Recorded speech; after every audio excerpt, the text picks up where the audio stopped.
Welcome to Meet Me in the Penthouse. I am Amy, along here with my sister Molly. We help high-achieving women increase their income, but most importantly, their impact. We are neighbors, sisters, and business partners. We have built 8-figure businesses together, traveled the world together, raised our children together, mentored thousands of men and women together, and it's all because we have a penthouse mindset. We aim for the top, and we show others how to empower themselves to peel back the layers and truly step into their greatness and calling. Welcome to Meet Me in the Penthouse. Hi, everybody. You get Molly Kroeker today, and I'm so excited because my sister and I, Amy Moster, we love this podcast, and it's called Meet Me in the Penthouse because we're all about interviewing high-achieving women that not just make a significant income, but more importantly, an impact. And so today I have my friend Julie Sinner, and we were just talking about when we actually met, because that is the funniest thing. And I would say, and I was telling Julie, a lot of my friends I know from, shocker, working out, because it's such a part of my world, and it's also Julie's world. But we decided we met when you were taking your personal training session. No, personal training certification. I was studying to be a personal trainer. And that was in 2012. 2012. Yeah. So Julie lives in Oakland, California, and she was back in Lincoln, Nebraska, where I was living. And really, I'm only 40 minutes outside. I feel like I'm pretty much in the suburbs now, but she is originally from Nebraska, and we're going to talk about that, but because what makes that super unique and different. But Julie, tell us a little bit about yourself, and then we're going to share a little bit about your first career and kind of what led you to your second career and now how you're pivoting, because I'm all about women that know how to pivot and be an entrepreneur. So, Well, my story starts in Lincoln, born and raised in Lincoln, Nebraska. I did get a degree in accounting, and that's where I started my career is in accounting.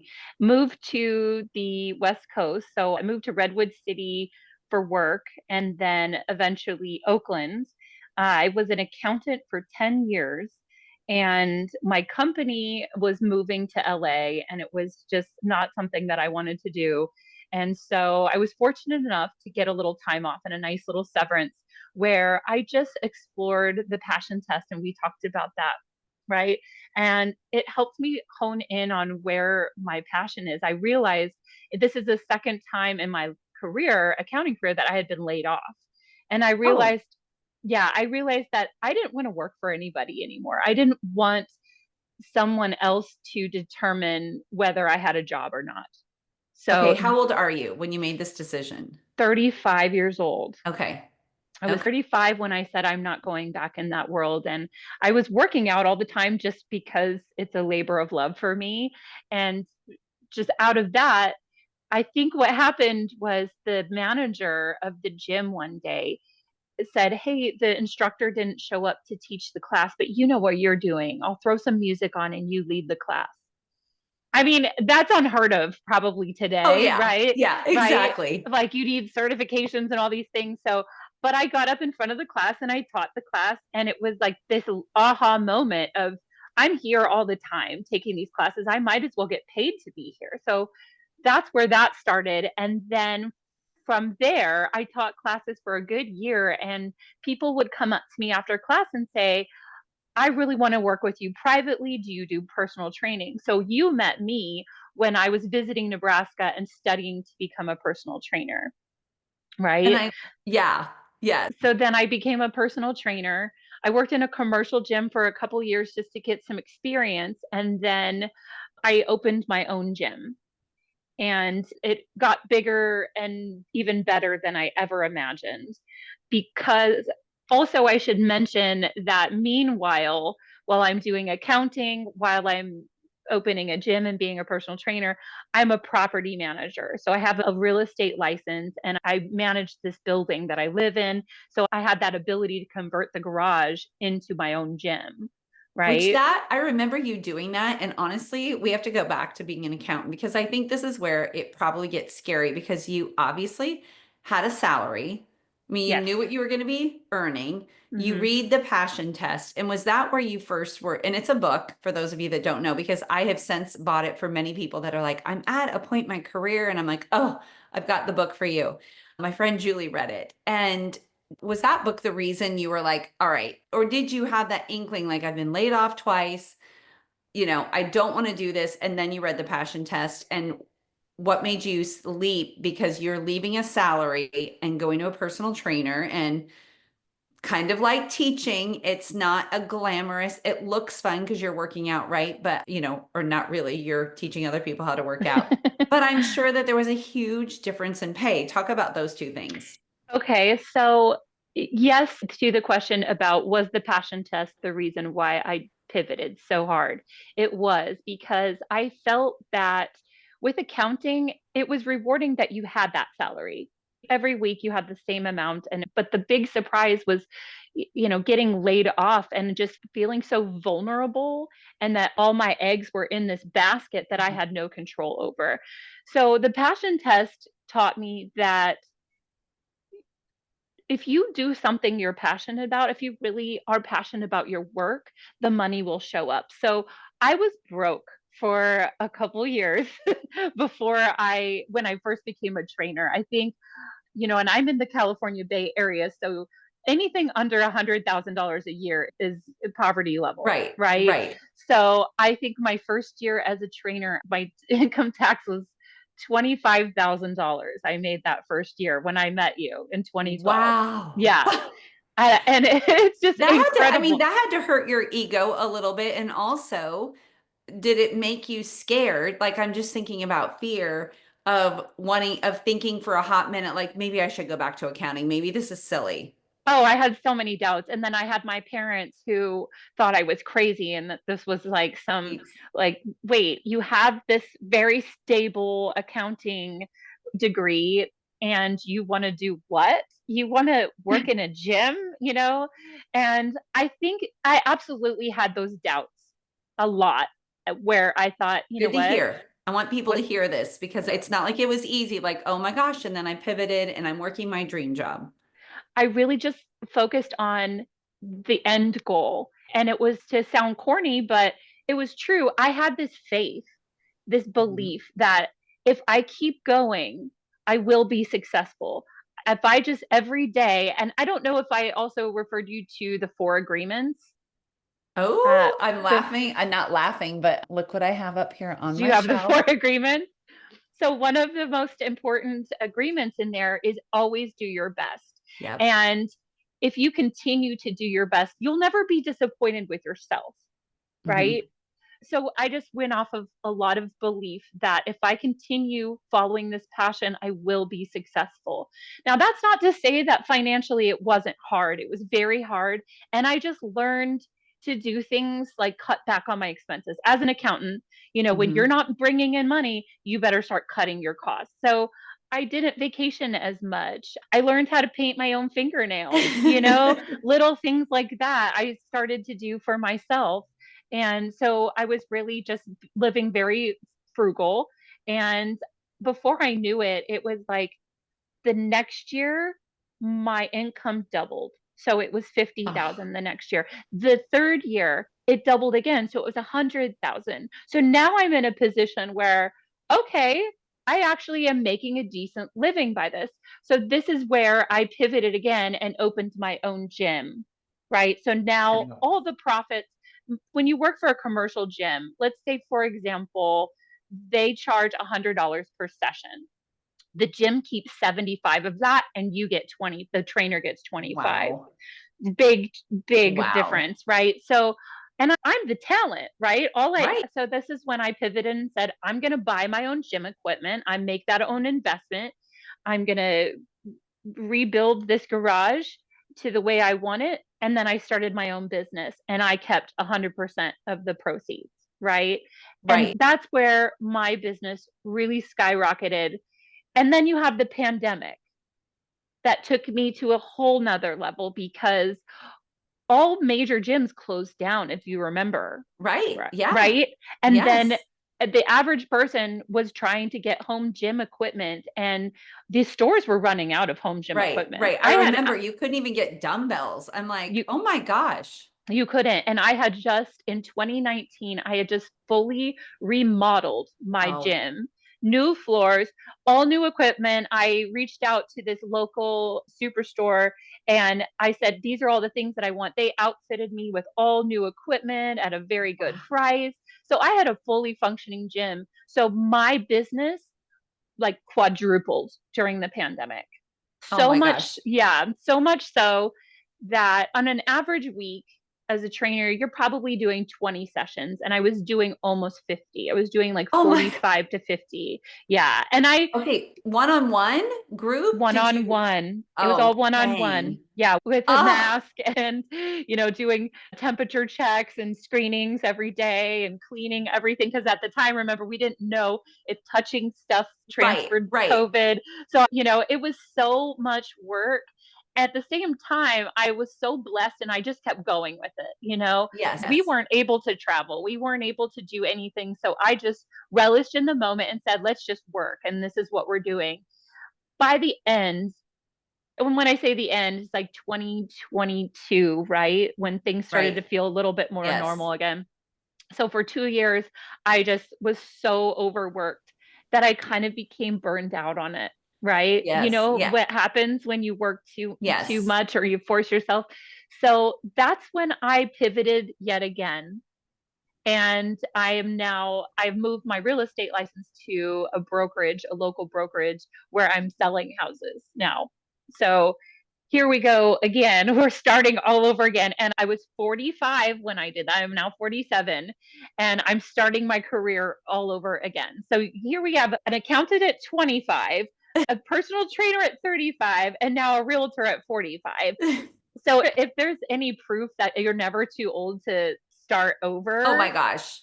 I Absolutely. I'm it, right? You're well, and I love that you didn't let the pandemic like slow you down. You're like, we're just going to keep going with it and enroll with it. And you honestly, I love having you show 25,000, then I doubled because you knew the end result. We always say you can accomplish any goal if you're in the feeling of the result already accomplished. Like, Yeah, duh. And that's what you're proof of that. And like, yeah. people, if you don't think the principles and Think and Grow Rich work, like, honestly, it's the feeling of the end.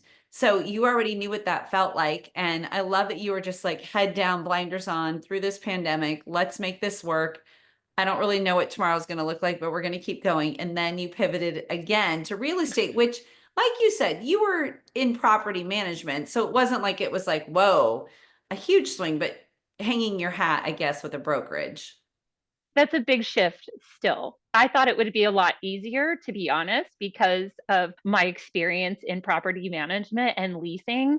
And it's a very huge shift. It was a lot. And I say this with all sincerity, it is the hardest career that I have had to start Okay, all this is over good again. for people because, like you, like my sister, both very successful at what they do, but I think people do not see behind the scenes of a realtor of all the houses that you show someone that never get bought, all the Hmm. hours spent, and they switch to a different agent where they They, buy. I mean, you've seen it all. I'm like, yeah. it's just, it is like, oh, wow. So when people hear sometimes they're like, you're like, you didn't see the 70 hours a week that I spent like busting my butt. So I would Hmm. agree with you because I've watched my sister's success and I definitely believe you on that. So what's been the biggest difficult, or I don't want to say difficulty, but what's been the biggest surprise? How about that? Of moving from property management to where you are selling real estate. I think that I anticipated, well, the economy is also Yeah. an impact right now, right? They say that the average realtor in 2024, this is across the nation, 71% of all realtors had zero transactions in 2024. Do you know how big that number is? So many people didn't have any transactions. So I came in at a time, so they called the pandemic years the unicorn years in Yes, the they real were. estate, right? Everybody was buying. You get a house, you get a house, you get a house. And I came in 2022 Oh, where perfect timing. are no houses. There was no inventory because people were they still kind of are handcuffed to their 2, 3, 4% interest rates. Yep. And buyers are being choosier, sellers aren't really selling. So I think that I just imagined that the first year would be the toughest, and then the second year would double, right? And the third Right. year would Like, double again, yep. just right. And that didn't happen. It was like the first year was okay, and then the second year, 2024, was crickets. It was crickets. And Zero. it was zero. But I will say the most important thing that I feel like I did is I continued my routine. Right. So I went on broker's tour every Monday, Thursday. I went to the office meetings weekly. I did open houses, right? I love Every this. Sunday, almost every Sunday, every week. And even though I had no business coming out of it, Right. I still hosted an open house every weekend. And, That's persistence. That is, I mean, that's what you have to do when it comes, this from working out. Like, you don't always see the results. I often say when nothing is happening, everything is happening. You're proof of that, of like, I'm going to go to the meetings. I'm going to do an open house every Sunday. Oh my gosh. You consistency. had faith. Yes. It's faith in that the consistency will eventually result in Yes. something, right? Like you said, with the working out, right? It takes a long time to build muscle. And so a lot of people start doing their bicep curls or whatever, and their muscle's not really getting there yet. But if you do the same thing every week for a year, the muscles are going to show up eventually, Yeah. right? Yes. So I just kept doing that. And it was almost in January is where, now, mind you, I was still training clients, a few Right. clients, right, at my Not gym. And 50, but not 50. No, I whittled it down to, I think, 10. okay. And so what I realized though in January is that I wanted to really commit. I really wanted to commit to real estate and really give it my all because, you know, in 2023 and 2024, I was still dabbling, right, between Right. both. Right. And I realized, you know what? I like this career enough that I just need to really focus. 2024 was a bad year in it, and I want to put all my Mm. energy there. And it was very fascinating to see that my phone just all of a sudden started to ring. All of a sudden buyers were reaching out to me. They had been following my weekly stories on hosting open houses. And, I had a gym client ask me to list her property for sale. And it's just, I feel like this year has already started off so much better.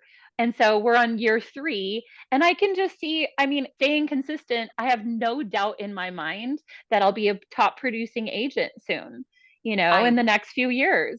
Well, because you see it and there's a knowingness, and not in a arrogant sort of way, but I was listening to a podcast this morning and they talked about attracting miracles. And this is exactly you. The first thing you have to do is you make a decision. The second thing you do is you let go of resistance.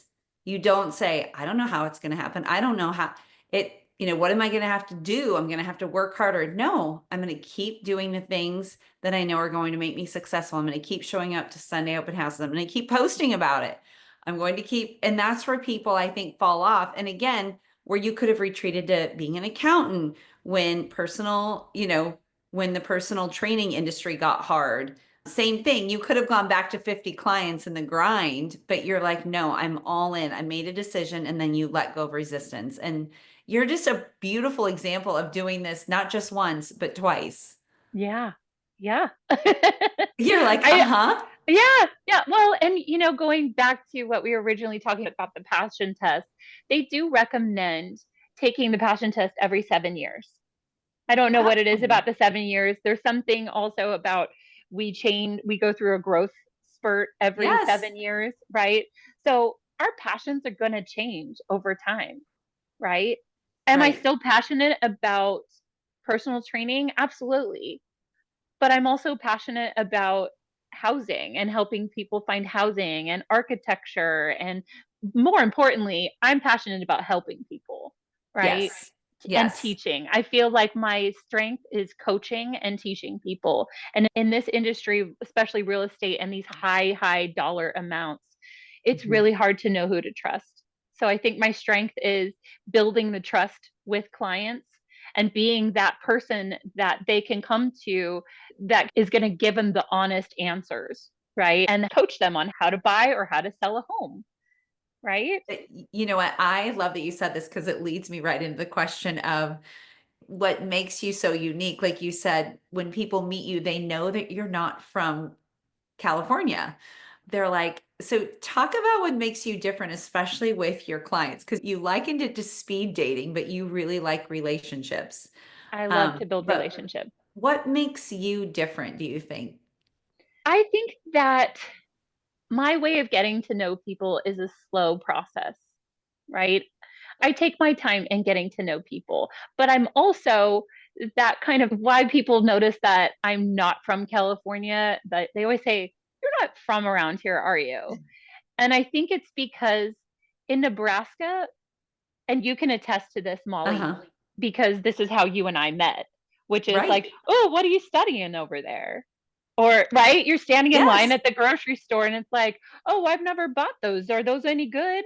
You know? Right. That doesn't Right. that's not I mean, in my experience, that's a Nebraska thing to Mhm. constantly be, building rapport with strangers. And there is the bottom line why I stand out in a way that is unique from being from Nebraska is that they did this study recently that said these small questions like how's the weather and all of these like surface level things actually are building trust and rapport with someone. Did you read this somewhere? I read this somewhere recently. It was a No, study but they I, did. of course, I love that because my kids have known, like, since they've been little, when we get on an airplane, I'm always going to meet someone. And I always do. One of it is the belief, right? The knowing that I will meet somebody great. And then, like us, I love staying in touch with people, like, and watching them evolve. It makes it so much easier on social media. But I love that you likened it a little bit to speed dating. Like, like, okay, we've got to get through some things, but ultimately, I really like to know my customer and it's so much Hmm. easier. And you've gotten so many referrals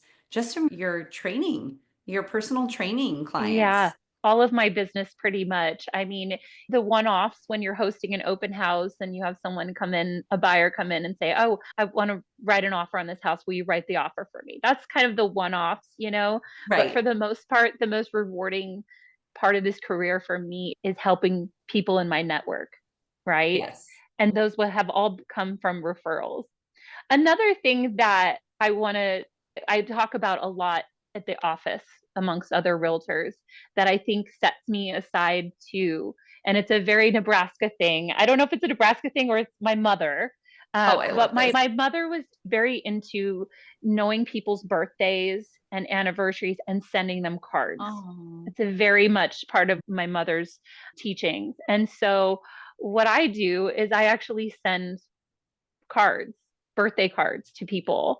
And you would be so surprised how many times I get invited to birthday parties or baby showers or just invited into people's homes because that was so touching for them that somebody remembered. And we're in a time frame where you get 100 likes or whatever on your social right. media, like happy birthday, but only one card showed up in the mail, you Uh-huh. know? So that's another thing that I think that has become very successful in my real estate career Well, is and it just brings you joy. I mean, it like does. you Oh, I love love doing it. it. Oh, I love doing Yes. it so much. And every time I get like a lot of people take a picture of the card and then they open the Right. card and they take a picture of it and send it back. And I've had a couple friends or acquaintances say they got teary-eyed when Yeah. and that brings me so much joy. Not that people are crying, but that it brought them joy, right? Yes, because Because it's such a small act. It really is. it's And so small. And I I do it love every week. I That's my love that. routine. Yeah. Good job, mama. Good job. And I love that you got that from your mom. And I mean, I don't know, we get said a lot that we're Nebraska nice, but I think anybody, no matter where you're from, it just takes, like you said, I do it every week. And maybe it is in our blood, Julie, because I know I have one person a month that I just pick out of, like, it's not their birthday, it's not their anniversary, but I'm just going to send them a card to be like, I am cheering for you. I see you over there. And I used to leave messages, like voice memos now is the easiest way of just, but even in the back in the day when people checked voicemail, because I'm not so great at checking my voicemail anymore, is it's amazing how taking the time to appreciate someone really, it means the world to people. And so I love that you're still doing that. And even though you've been out in California, not against California, but like you took all this Nebraska niceness out there with you and it's just in your bones. It is. I love It is. that. And I Yeah. love that people can see a difference in you. And what's next for you? What do you forecast here? I mean, in the next decade, right? By the time you're 55, I know you're 47 right now. Mhm. What would you love to happen? So I love these questions because, I'm a planner and I like to think about the next journey. So my goal by the age of 50 was to be kind of a top selling agent. So that's 50, right? So by 55, I hope to be building a buying and building kind of a wellness resort. I would love to combine all of Oh. these things that, my business degree, my accounting degree, my personal training and wellness coaching with my love for travel and my knowledge in real estate. So I would love to combine it and have and build my own wellness facility. Oh my goodness. That gives me like chills because I can see it for sure. And I know that you're a woman that makes things happen. And so I know it's happening, it's already Oh done. yeah. And Yeah. I can see Sisters Next Door for sure hosting many a retreat there and having lots and lots and lots of people You visit better. because that is, I always say, we just got done with a client. I said, my sister will bring the entertaining, the what to wear, and the gifting. And I said, I'll bring the beautiful food, the culinary experience, the working out, the breath work, like all the things together. So your wellness retreat sounds like the most amazing place for all of that to happen. So I love that you said Uh, that. And it's going to happen. Everything you've done always works out for you. And again, it's not because you're lucky, it's because, friends, if you hear Julie's mindset, it's just an expectation, it's a knowingness. She doesn't need it to happen. She's not desperate. She's not clinging on, gripping, burning the midnight fuel, right? Grinding it out when you hear people like, oh, it's so hard out here and I'm hustling. And that's not your vibration, is just one of absolute joy. And I heard this said today that leadership is the best way to influence people. It's where you can change the most lives. And I know that that is true for you being a realtor. It's not, I know people hear us sometimes say, I'm changing lives. And they're like, you sell houses, but you are changing yeah. lives. Yeah. Yeah, that's And one you of the know it. biggest transitions anyone can make in their life. Right now, I'm working with a seller who is, she lost her husband and she's moving out of her big house into a senior facility. This is a huge, huge Oh, transition in life, yes. right? So to be a part of it, and I think I mentioned earlier when we were chatting is that the two clients that I trained them to get them ready for their wedding, and then they reached out to me a couple years later and said, "Can you help us buy a house?" That was said, this was their very first house, and it was so rewarding to be able to Oh, help people in these big, huge transitions in life. oh, I think that, and I can just see you helping this precious woman. Like, I love that you can be on the, this is our first one and this is my last one, like Hmm. transitioning into both of those well. And you can just hear Julie's heart and just her kindness in her. And that's definitely what attracted me. So I love that we've Aw. stayed in touch all these years later. I I know, I'm know. like, it's so magical. And I love this because there will be lots more years. And I'm excited to see what is happening. And we always end with this question of, obviously our podcast is Meet Me in the Penthouse. And to you, Julie, what does it mean to live in the penthouse? To me, it means freedom. I'm free to work as hard as I want to work or as little as I want to work. I'm free to not have a boss telling me what to do, that I can make my own decisions that for what's best for me and my business. Freedom to meet new people and freedom to not be stuck in one role, right? I Oh, think that that's good. yeah, I don't know if it's because I'm a Sagittarius, but if you read kind of like the standard Sagittarius, we hate anything that's confinement. Like, we Right. want to explore and let's try new things, always wanting to learn new things. I'm very curious. So that's what being in the penthouse means to me, is really having freedom of my success and my story. Oh, that is powerful. That is powerful. Well, we love just helping women think bigger, think outside the box. And we always say everybody has a powerful voice. It's time to stand up. It's time to get out of the back row, out of the back seat, wherever you parked yourself, and use your voice and truly find the joy because it is there. And we're so grateful. Thank you for being on and just being kind to a stranger 12 years ago when we met. And even more importantly, I know a lot of people will want to know how to find you. So, is there a good place on social media? Is there a website? I mean, it'll be in the show notes, but share it here too. Sure, sure. I'm very easy to find. I have a really good web designer that increased my SEOs. Is that what it's called? Yes, that's Yeah, right. I okay. think we talked during this time when you were getting your Yeah. website. Yes. So you can really just Google Julie Center and I'll pop up in the real estate world as well as my personal training and my Yes. story. Yeah. So It's juliecenter.com, and a social media I think is Julie Center LLC. There we go. You can find Julie there. And as always, you can go to sistersnextdoor.com and join our wait list or our next masterclass. We always have a masterclass once a month that is free. And we're just all about, again, helping women not just make a significant income, but an impact. And so thank you, sweet Julie. I'm so excited to stay in touch and have you guys follow along on her journey as well. And we will meet you next week in the penthouse. Thanks, Molly. Thank you. Hey guys, we'd love to have you join our waitlist for our class of You from the Top. There are going to be incredible women who are making incredible, decisive, clear decisions. The energy is fabulous. The view from the top is fabulous, and there's room for you at the top. Go to sistersnextdoor.com and join our waitlist.